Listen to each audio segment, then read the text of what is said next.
Hi everyone. तो यार आज हम इस वीडियो के अंदर डिस्कस करेंगे ट्रांसपोर्ट लेयर के बारे में एंड एक इंपॉर्टेंट पार्ट बच रहा है, ठीक है। तो इसको भी अब पूरा कवर कर देंगे। मैं होप कर रहा हूँ कि सभी लोग कंप्यूटर नेटवर्क पूरा कंप्लीट कोर्स देख रहे होंगे ट्रू इंडिया चैनल के अंदर। एंड हम इस वीडियो के अंदर स्टार्ट करेंगे अब ट्रांसपोर्ट लेयर के बारे में जानना। विदाउट एनी डिले स्टार्ट करते हैं वीडियो को। ट्रांसपोर्ट लेयर मतलब क्या होता है कि यार यहाँ पे एप्लीकेशन टू एप्लीकेशन के बीच का कनेक्शन आप कह सकते हो ट्रांसपोर्ट लेयर का। ये जो लाइन लिखी गई है बहुत बहुत ज़्यादा इंपॉर्टेंट है। कैसे भैया वो समझा दो। तो आपके सामने डायग्राम दिख रहा है ना। अब ये डायग्राम क्या कह रहा है कि जो मेरी एप्लीकेशन लेयर है वो डायरेक्टली ब्राउज़र वाला काम कर रही है। मतलब जस्ट लाइक आपने जो सर्च किया वो लेयर नंबर 7 का काम है OSI मॉडल की अगर बात करी जाए। तो एप्लीकेशन लेयर कुछ इस प्रकार बात कर रही होती है, एप्लीकेशन डेटा के ऊपर बात कर रही होती है, ठीक है। नेक्स्ट जो लेयर है भैया वो आप लोगों को पता है ना, ट्रांसपोर्ट लेयर। यहाँ पे क्या होगा, अगर मैं एप्लीकेशन प्रेजेंटेशन सेशन वाला काम यहीं पे ख़त्म कर दूँ, क्योंकि हमने देखा था जो एक्चुअल आप लोग देखोगे मॉडल्स बनते हैं जैसे TCP IP मॉडल बन रखा है, तो उसमें क्या होगा कि ये जो लेयरिंग है या ये जो सिनेरियो बैठ रहा है ना, एप्लीकेशन प्रेजेंटेशन और सेशन, वो सिंपल एक एप्लीकेशन लेयर के ऊपर बैठा है। एक्चुअली में यही होता है, ठीक है। एंड OSI मॉडल जो थी वो क्या थी, वो एक रेफरेंस मॉडल थी, ठीक है। रेफरेंस मॉडल से बेटर क्या होगा, जो एक्चुअल मॉडल होगा प्रेजेंटेशन और उसके अंदर सेशन, ये तीनों एक हट्टे में चले जाएंगे एप्लीकेशन के अंदर, ठीक है। दैट्स वाई यहाँ पे एप्लीकेशन की बात खत्म हो चुकी है। नेक्स्ट जो ये बात हो रही है सेगमेंट्स में, क्योंकि हमने देख लिया डेटा को हम ब्रेक डाउन करेंगे डिफरेंट नंबर ऑफ सेगमेंट्स के अंदर, तो वो काम होगा भैया ट्रांसपोर्ट लेयर का। तो ट्रांसपोर्ट लेयर का यही काम है, ठीक है। तो ये जो बात हो रही है लेयर नंबर 4 OSI मॉडल की अगर आप लोग देखोगे, ये बात हो रही है ट्रांसपोर्ट लेयर। यहाँ पे होगी एंड टू एंड कनेक्शन, या फिर कह लो application from application to application के बीच का कनेक्शन, ठीक है। ये जो बात होगी वो एप्लीकेशन से एप्लीकेशन के बीच का कनेक्शन है, इसी को कहेंगे ट्रांसपोर्ट लेयर का एक्चुअल मीनिंग यही है, ठीक है। क्लियर होगी बात। और पेलोड मतलब डेटा तो होना ही होना है। नेक्स्ट जो चीज़ है which is called packets. Packets कहाँ पे मिलते हैं भाई, आपको नेटवर्क लेयर के अंदर मिलते हैं, ठीक है, जिसको लेयर नंबर 3 के नाम से जाना जाता है OSI मॉडल के हिसाब से बात करी जाए। तो पैकेट लेयरिंग के अंदर क्या होगा, फ्रॉम कंप्यूटर टू कंप्यूटर, ठीक है। फ्रॉम कंप्यूटर टू कंप्यूटर बात होगी एंड पेलोड तो यहाँ पे होना ही होना है। साथ में जो नेक्स्ट चीज़ है विच इज़ कॉल्ड फ्रेम्स। तो फ्रेम्स की बात कहाँ होती है भाई, डेटा लिंक लेयर की। एंड डेटा लिंक लेयर अपना लेयर नंबर 2 है, ठीक है। एंड यहाँ पे जो बात होगी फ्रॉम होप टू होप बात होगी, ठीक है। ये बात समझ में आ रही है। ये जो सिनेरियो बैठेगा ये मैंने आपको एक शॉर्ट एंड सिंपल इस डायग्राम से कवर अप कर दिया है। आज हम पढ़ने वाले हैं ट्रांसपोर्ट लेयर के बारे में फुल ऑन डिटेलिंग में। तो ट्रांसपोर्ट लेयर क्या कहती है, ट्रांसपोर्ट लेयर कहती है कि भाई ट्रांसपोर्ट लेयर ये कहती है मेजरली एप्लीकेशन से एप्लीकेशन के बीच का जो कनेक्शन है वो यही होता है। इसके अंदर आप दो चीज़ें इंपॉर्टेंटली पढ़ोगे जो कि हम आपको खुद पढ़ाएंगे, which is called TCP and UDP। तो आराम से उसके बारे में फुल ऑन डिटेलिंग में चर्चा करेंगे अपकमिंग वीडियोस के अंदर, ठीक है। तो वहाँ पे आपको समझ में आएगा कि एक्चुअली में ये हो क्या रहा है। क्लियर है बात। इतना तो ये डायग्राम इंपॉर्टेंट अब बन चुका है कि यहाँ पे आपसे कोई भी पूछे, आपसे कोई भी OSI पूछ रहा है तो भी आपको ये डायग्राम समझाना है, अगर आपको और डेप्थ में अच्छा लगता है। एंड अगर आपने पढ़ रखा है तो भाई बढ़िया समझा सकते हो। अदरवाइज़ कोई भी लेयर आ रही है, नेटवर्क लेयर पूछ रहा है, कोई ट्रांसपोर्ट लेयर पूछ रहा है, डेटा लिंक लेयर पूछ रहा है, तो भी आप ये डायग्राम समझा सकते हो। तो दैट्स वाई मैंने आपको बता दिया। क्लियर बात। अब नेक्स्ट चीज़ है विच इज़ कॉल्ड, इसकी जो मेन फंक्शनलिटी है ट्रांसपोर्ट लेयर की, सबसे पहली है सेगमेंटेशन। तो ट्रांसपोर्ट लेयर के अंदर है ना मेन फंक्शन जो होगा इसका सेगमेंटेशन होगा। नेक्स्ट जो चीज़ है which is called flow control and साथ ही साथ क्या होगा, एरर कंट्रोल, ठीक है। तो ये 3 से 4 मेन इसकी फंक्शनैलिटी है। तो ये ट्रांसपोर्ट लेयर के अंदर आप बता सकते हो, ठीक है। क्लियर होगी बात। तो एक एक करके इनके बारे में जानते हैं क्या है। तो सेगमेंटेशंस हमने देख लिया कि डेटा जो आ रहा है अपने पास है ना, उसको ब्रेक डाउन कर देगा डिफरेंट टाइप्स ऑफ सेगमेंट्स के अंदर, डिफरेंट नंबर ऑफ सेगमेंट्स के अंदर।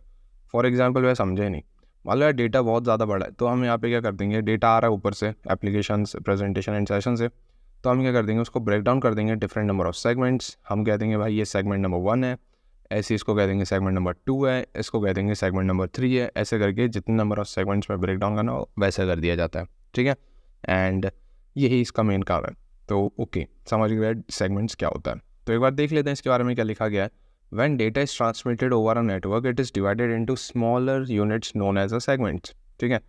अगर डेटा जो है ना आ रहा है उसको ओवर द नेटवर्क, बहुत ज़्यादा बड़ा डेटा है, तो उसको नेटवर्क में भेजना, इतना ज़्यादा बड़े डेटा को एज इट इज़ भेजना ईजी नहीं होता। तो नेटवर्क में डेटा भेज रहे हैं तो उसको मतलब स्मॉल यूनिट्स में ही ब्रेक डाउन करेंगे तो ईजिली जाएगा। अदरवाइज़ एकदम से पूरा data, huge amount of data नहीं जा सकता। दैट्स वाई इसको ब्रेक डाउन कर दिया जाता है डिफरेंट नंबर ऑफ सेगमेंट्स के अंदर। at the transport layer. Segmentation allow large amount of data to be broken down into more manageable chunks that can be transmitted efficiently over the network. तो जो मैंने अभी आपको बात बताई कि यार नेटवर्क के अंदर ह्यूज अमाउंट ऑफ डेटा या फिर बहुत लार्ज अमाउंट ऑफ डेटा है, वो डायरेक्टली नहीं जा सकता, वो बहुत ज़्यादा टाइम लेगा एंड उतनी दिक्कत होगी उसके अंदर. सो डिफरेंट चंक्स में उसको ब्रेक डाउन कर दिया जाता है एंड उसका काम यही होता है कि वो ज़्यादा एफिशिएंट हो जाता है. ठीक है. Each segments contain a portion of the data being transmitted along with the control information such as sequence number and the port number. very important. दो चीज़ें हमने यहाँ पे देख ली. ठीक है. अब सेगमेंटेशन के अंदर ये दो चीज़ें आपको पढ़नी पड़ेंगी, which is called sequence number and port number. वैसे अगर आप इतना ध्यान नहीं देते, इधर थोड़ा सा एक सिंपल सा डायग्राम की तरफ देखते हैं तो आपको खुद ब खुद एक ये एक बेटर आइडिया देने वाला है. ठीक है. तो थोड़ा मैं इधर साइड करता हूँ जिससे कि ईजिली समझ में आए. तो यहाँ पे क्या होगा, जब भी डेटा जाएगा तो यहाँ पे एक होगा पोर्ट. ठीक है. अब ये पोर्ट, आप पोर्ट नंबर तो हम समझ गए. ठीक है. ये क्या पोर्ट स्लैश हैश मतलब क्या पोर्ट नंबर. ठीक है. ये क्या बता रहा है, पोर्ट नंबर बता रहा है. ठीक है, क्लियर है. अभी सोर्स का पोर्ट है एंड ये डेस्टिनेशन का पोर्ट है. जैसे हमने अभी हेडर फॉर्मेट देखे थे IPv4 IPv6 के, ऐसे ही आप सेगमेंट के बारे में देख सकते हो. ठीक है. तो ये क्या है, सेगमेंट्स के पोर्ट नंबर है. हमने यहाँ पे देखा था दो चीज़ें होती हैं जैसे कि सारा सेगमेंट्स के मतलब एक इन्फॉर्मेशन पता चल जाए. एक होता है पोर्ट नंबर तो दूसरा होता है सीक्वेंस नंबर. ठीक है. ठीक है. तो पोर्ट नंबर तो सामने देख रहा है आपको, एक सोर्स का पोर्ट होगा तो दूसरा डेस्टिनेशन का पोर्ट होगा. ठीक है. एंड बाकी अदर हेडर फाइल्स होंगी. ओके. तो अगर आप लोग इसका हेडर फॉर्मेट देखोगे तो कुछ इस सीक्वेंस में दिखेगा एंड साथ में आपको नीचे क्या दिखेगा, एक्चुअल डेटा या मैसेज जो भी है, पेलोड. ये सारा सिनेरियो यहाँ पे बैठ जाता है. अब भाई ठीक है, हम एक जगह से दूसरी जगह भेज रहे हैं तो ये तो जेन्युइन बात है. एक सोर्स का पोर्ट नंबर होगा एंड डेस्टिनेशन का पोर्ट नंबर होगा. वेरी इंपॉर्टेंट बात. अब जिसको पोर्ट नहीं पता है तो मैं आपको एक जनरल आइडिया दे देता हूँ एंड आपको यहाँ से डेफिनेशन भी क्लियर करवाऊँ कि क्या लिखी गई है. तो पोर्ट नंबर कुछ इस प्रकार है, जैसे आप कुछ भी सर्वर में या कुछ भी मान लो आप ब्राउज़र ओपन कर रहे हो. ठीक है. तो हर एक ब्राउज़र का यूनिक पोर्ट होता है. अगर आप HTTPS यूज़ कर रहे हो तो उसका एक पोर्ट होगा. अगर आप फाइल ट्रांसफ़र प्रोटोकॉल यूज़ कर रहे हो तो उसका एक पोर्ट होगा एंड सेम फॉर अदर. तो सभी का एक यूनिक पोर्ट होता है. एंड अगर आप लोग गूगल वगैरह करोगे तो कंप्यूटर के अंदर बहुत सारे पोर्ट्स होते हैं. ठीक है. तो आराम से देख लेना. एंड वो पोर्ट्स का काम यही है कि सभी को एक मतलब देखो, एक पोर्ट ये भी होगा, अगर आप अपने सिस्टम देखोगे तो उसमें एक USB पोर्ट होगा. तो उसका काम क्या है, सिंपल है ना यार. USB पोर्ट का काम क्या है कि डेटा का या तो आप शेयर कर सकते हो दूसरे डिवाइसेज. फॉर एग्जांपल आपने फ़ोन कनेक्ट कर लिया लैपटॉप के साथ एंड लैपटॉप में USB पोर्ट है तो आप फ़ोन से डेटा कॉपी पेस्ट या फिर कुछ भी कर सकते हो ना एंड लैपटॉप में ट्रांसफ़र कर सकते हो. तो लगभग वही सिनेरियो है. ऐसे ही पोर्ट नंबर का यही एक्चुअल काम है. ठीक है, क्लियर होगी बात. थोड़ी बहुत अंडरस्टैंडिंग लगेगी पोर्ट नंबर क्या है. अब समझते हैं थोड़ा पोर्ट नंबर और सीक्वेंस नंबर को और डिटेलिंग में. तो पोर्ट नंबर देख लेते हैं पहले, क्योंकि जनरली हर एक बंदे ने पोर्ट नंबर तो देख ही रखा होगा थोड़ा बहुत. एंड कंप्यूटर के अंदर यार बहुत ज़्यादा पोर्ट नंबर होते हैं. तो सभी का क्या होता है, हर एक चीज़ का अलग अलग पोर्ट यूज़ होता है. ठीक है. तो उसके बारे में भी जानेंगे एंड कितने कंप्यूटर्स के अंदर कितने पोर्ट्स होते हैं वो भी देखेंगे. ठीक है. तो वो भी एक इम्पॉर्टेंट बात होती है. क्लियर है बात. तो पोर्ट नंबर जानते हैं पहले. तो port numbers are the unique identify specific endpoints or communication channels on a host devices. They enable multiple network services or application to run simultaneously on a single device. very important चीज़. ठीक है. बात समझ में आ रही है क्या scenario बैठ रहा है. ठीक, क्लियर होगी बात. सिंपल डेफिनेशन है, कोई बड़ी चीज़ यहाँ पे दिख नहीं रही. ओके. यहाँ पे क्या बताया गया है कि they enable multiple network services और application to run simultaneously on a single device. आप एक ही डिवाइस के अंदर मल्टीपल सर्विसेज ले सकते हो, ये सिनेरियो है. Port number are included the segment headers to specify the source and the destination ports of each segments. ठीक है, समझ गए भैया, डायग्राम से समझ गए थे. Ports are categorise as either well known ports. तो पोर्ट्स को कैटेगराइज किया गया है, जिसको आप यहाँ पर रेंज देख रहे हो. वेल नोन पोर्ट्स की रेंज होती है 0 से लेके 1023. ठीक है, मतलब 0 से लेके 1023 जितने पोर्ट्स होंगे उनको कहेंगे well known port. Well known ports कहेंगे मतलब जिनकी अच्छी से नॉलेज है. ठीक है, लाइक HTTP और ये सारी चीज़ें. तो मैं सबसे पहले आपको ये क्लियर करता हूँ कि टोटल पोर्ट्स कितने होते हैं. तो लगभग टोटल पोर्ट्स अगर आप लोग देखोगे तो पॉसिबल पोर्ट्स कितने होते हैं, 65,535. ठीक है, ये क्या है अपने टोटल पोर्ट्स हैं. Very important. ठीक है, अगर आप कुछ भी रन कर रहे हो तो हर एक आपने एक सर्वर बनाया, बैकएंड बनाया, आपने बैकएंड प्रैक्टिस करी, बैकएंड बनाया, तो उसके लिए भी एक यूनिक पोर्ट चाहिए अगर आप उसको ब्राउज़र में रन कर रहे हो तो, ठीक है। आप लोगों ने थोड़े बहुत शायद बैकएंड सर्वर क्रिएट किए होंगे, ठीक है। अगर आपने कोई एक फ्रेमवर्क पढ़ा है तो फ्रंट एंड का भी सर्वर आप लोग रन करते हुए देखोगे। अगर आपने सिंपल फ्रंट एंड नहीं पढ़ी HTML CSS and JavaScript, but उसकी जगह आपने कोई फ्रेमवर्क या लाइब्रेरी का यूज़ किया है, तो वहाँ पे भी मतलब आपको यूनिक पोर्ट चाहिए रहेगा जो कि सिर्फ और सिर्फ फ्रंट एंड के लिए काम कर रहा होगा, तो उसका पोर्ट भी यहीं से जाता है कहीं ना कहीं, ठीक है। तो इस तरीके से आप पोर्ट डिफाइन कर सकते हो अपने सर्वर्स के लिए भी एंड सिंपल फ्रंट एंड्स के लिए भी, ठीक है।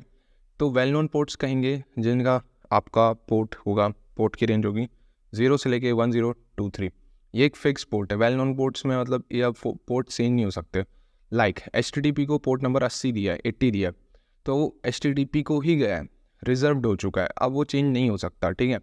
तो ये वेल नोन पोर्ट्स उसी को कहेंगे, ठीक है, क्लियर होगी बात। And same file transfer protocol जिसको FTP के नाम से जाना जाता है, ठीक है, उसको लगभग 20 या 21 पोर्ट नंबर दिया जाता है, ठीक है। एंड रजिस्टर्ड पोर्ट और जो होते हैं वो होते हैं भैया 1024 से लेके 49151, तो ये रहते हैं register ports which are assigned by the internet assigned number authority for a specific purpose. And dynamic ports होते हैं जो कि चेंज होते रहते हैं, और समटाइम्स प्राइवेट पोर्ट्स भी कहते हैं इनको, तो उनकी रेंज कुछ इतनी रहती है। तो टोटल नंबर ऑफ पोर्ट्स जो होंगे वो 565 कह सकते हो, या 56, इधर 65 की जगह 536 भी कह सकते हैं, क्योंकि कई जगह पे आपको ये शायद इतना दिखेगा 65536, तो इसको कहेंगे total number of ports. But जो पोर्ट्स की रेंज है वो आपको मिलेगी बुक्स वगैरह में, दोनों में डिफरेंस मिल सकता है। तो बुक्स वगैरह में मिलेगी रेंज आपकी इतनी है, ठीक है। अगर रेंज इतनी है तो बताओ कितने टोटल पोर्ट्स हैं, तो आप खुद ही बता दोगे कितने, ठीक है। समझ गए क्या सिनेरियो है टोटल पोर्ट्स का और रेंज का, समझ गए। गूगल वगैरह करोगे तो टोटल पोर्ट्स इतने मिलेंगे, बुक्स वगैरह में हो सकता है आपको +1 करके 36 मिल जाए लास्ट में। रटने का नहीं है बट समझने का सिनेरियो है। तो मेरे ख्याल से बात समझ में आ गई है कि क्या सीन यहाँ पे बैठ रहा है, ठीक है। पोर्ट्स नंबर क्या हो गया समझ गए। एक होता है वेल नोन पोर्ट्स जिसके अंदर मतलब ये सारी चीज़ें फिक्स हो चुकी, रिजर्व हो चुकी हैं, अब वो चेंज नहीं होने वाली। Just like HTTP port number 80 उसको मिलता है, ठीक है। ऐसी फाइल ट्रांसफर प्रोटोकॉल जिसका पोर्ट नंबर 21 रहता है लगभग।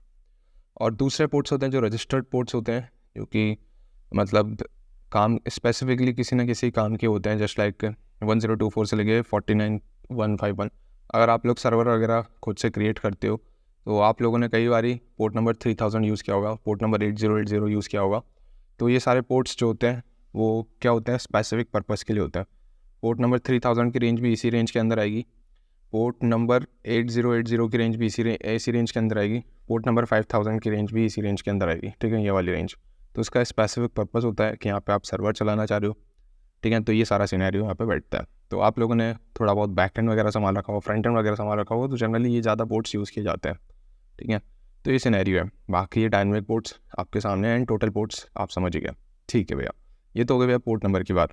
अब जो दूसरी चीज़ है which is called sequence number. तो सीक्वेंस नंबर क्या मैटर करता है एंड क्या चीज़ आपको देता है, देखते हैं इसके बारे में। Sequence number are use to order the segment at the receiver end to detect any missing or out of segments. Very very very important चीज़, सेगमेंट नंबर क्या करता है, सेगमेंट्स का ऑर्डर बताता है रिसीविंग एंड पे, ठीक है। ये इंपॉर्टेंट लाइन है, क्लियर बात। They ensure that the data is reassembled in the correct order at the destination. Very very very important line. Sequence number are assigned to each segment by the sender and are included in the segment header. ये जो आप देख रहे हो other header files के अंदर यहाँ पे डिफाइन हो जाती है। The receiver uses this segment number two reconstruct the original data stream. Simple है बात, समझ गए सेगमेंट नंबर क्या होता है एंड क्या इसका एक्चुअल यूज़ है, ठीक है। हमने देख लिया क्या, segment number and port number. तो ये काम हो गया सेगमेंटेशन का। नेक्स्ट जो काम है which is called flow control का। तो फ्लो कंट्रोल कुछ इस प्रकार है यार, मान लो एक तरफ है सेंडर एंड दूसरी तरफ है रिसीवर। अब हो सकता है सेंडर की स्पीड डेटा ट्रांसफर करने की बहुत ज़्यादा है एंड रिसीवर की स्पीड बहुत कम है, ठीक है। मान लो फ्लो कुछ इस प्रकार है, सेंडर भेज रहा है 100 MB पर सेकेंड से एंड रिसीविंग एंड से 1 MB पर सेकेंड से रिसीव कर रहा है वो डेटा। तो यहाँ पे हो सकता है कि बहुत ज़्यादा दिक्कतें हो सकती हैं, ठीक है। तो फ्लो कंट्रोल उसी चीज़ों को मैनेज कर रहा होता है। या तो फ्लो कंट्रोल के अंदर कैपेसिटी, रिसीवर एंड पे कैपेसिटी है कि भाई 100 MB पर सेकेंड से वो रिसीव कर सकता है, तो कोई दिक्कत नहीं होगी, या तो बोलेगा फ्लो कंट्रोल मैकेनिज्म की हेल्प से, या फिर मेजरली यही होगा कि रिसीविंग एंड पे मान लो इतनी कैपेसिटी नहीं कि 100 MB से रिसीव कर सके, तो वो बोलेगा कि भाई तुम सेंडिंग एंड पे स्पीड अपनी कम करो। तो इस प्रकार से ये सारा सिनेरियो बैठता है। तो फ्लो कंट्रोल यही चीज़ के ऊपर बात कर रहा होता है। Flow control is the process of regulating the data of the transmission between the sender and the receiver to prevent the sender from overwhelming the receiving with data. ठीक है, तो ये कुछ इस प्रकार से डेफिनेशन लिखी गई है। बात समझ में आ रही है? जो मैंने आपको अभी बताया वो वही सिनेरियो। अब यहाँ पे दो चीज़ें होती है, एक TCP एंड UDP। तो आराम इनके बारे में हम डिटेलिंग में समझेंगे। तो अभी TCP UDP जो भी टर्म दिखेगा उसमें कन्फ्यूजन नहीं क्रिएट करना है। ठीक है, it is essential when the sender is capable of transmitting data as at a faster rate than the receiver can process और हैंडल इट। ठीक है, तो ये वही चीज़ बता रहा है कि सेंडर ने अगर बहुत तेज़ डेटा सेंड कर दिया तो रिसीवर क्या उसको हैंडल कर पा रहा है कि नहीं कर पा रहा है। तो ये सिनेरियो, ये सारा फ्लो कंट्रोल मैकेनिज्म यही कहता है। ठीक है, TCP uses a form of flow control known as sliding window flow control. In this mechanism the receiver advertises a window size to the sender indicating how much data it can receive and buffer at any time. तो ये TCP वगैरह के बारे में बात हुई है, and लगभग ये समझेंगे आराम से क्या होता है क्या नहीं होता। हैंड शेकिंग समझेंगे TCP की, एंड बहुत सारी चीज़ें और है वो सब समझेंगे। ठीक है, नेक्स्ट जो चीज़ है which is called error control. अब हो सकता है डेटा में एरर हो जाए, तो हमने देखा था चेकसम वगैरह एंड डेटा लिंक लेयर के अंदर भी वही चीज़ थी एरर कंट्रोल। तो एरर कंट्रोल आपको दो लेयर में मिलेगा, एक तो डेटा लिंक लेयर में, दूसरा ट्रांसपोर्ट लेयर के अंदर। ठीक है, तो वही सिनेरियो यहाँ पे भी आपको मिल जाएगा। और वहाँ पे हमने जो ARQs के बारे में पढ़े थे, ठीक है, और डेटा लिंक लेयर में, तो वो लगभग यहाँ पे भी आपको मिलेंगे, ऑटोमेटिक रिपीट रिक्वेस्ट। तो वो सिनेरियो यहाँ पे भी बैठेगा, फ्लो कंट्रोल एरर कंट्रोल वाला। ठीक है, error control ensure that the accuracy and integrity of data transmitted across a network by detecting and correcting error that may occurs during the transmission। ठीक है, एंड मैं उपकरण की एरर कंट्रोल सभी ने पढ़ रखा होगा डेटा लिंक लेयर का, ट्रू चेक के अंदर मैंने फुल डिटेलिंग में पढ़ाया। ठीक है, वही है, चेकसम वगैरह यहाँ पे यूज़ किया जाता है, एक्नॉलेजमेंट है ना, एंड रीट्रांसमिशन और डेटा लॉस करप्टेड डेटा के अंदर दोबारा से। ठीक है, तो इस टाइप के यहाँ पे काम होते हैं, जो कि जनरली सिनेरियो वही है। ठीक है, बाकी वही है, सिंपल सी चीज़ें हैं। तो ये बाई एरर कंट्रोल का फंक्शनलिटी यहाँ पे आपको मिल जाएगी, किसमें, ट्रांसपोर्ट लेयर के अंदर। तो बात समझ में आ रही है? तो मैं होप कर रहा हूँ कि यार ट्रांसपोर्ट लेयर का ये सिंपल सा वीडियो आप लोगों को समझ में आ गया है। एंड नेक्स्ट वीडियो के अंदर थोड़ा अपन और डिटेलिंग में जाएंगे एंड ट्रांसपोर्ट लेयर के बारे में और समझेंगे।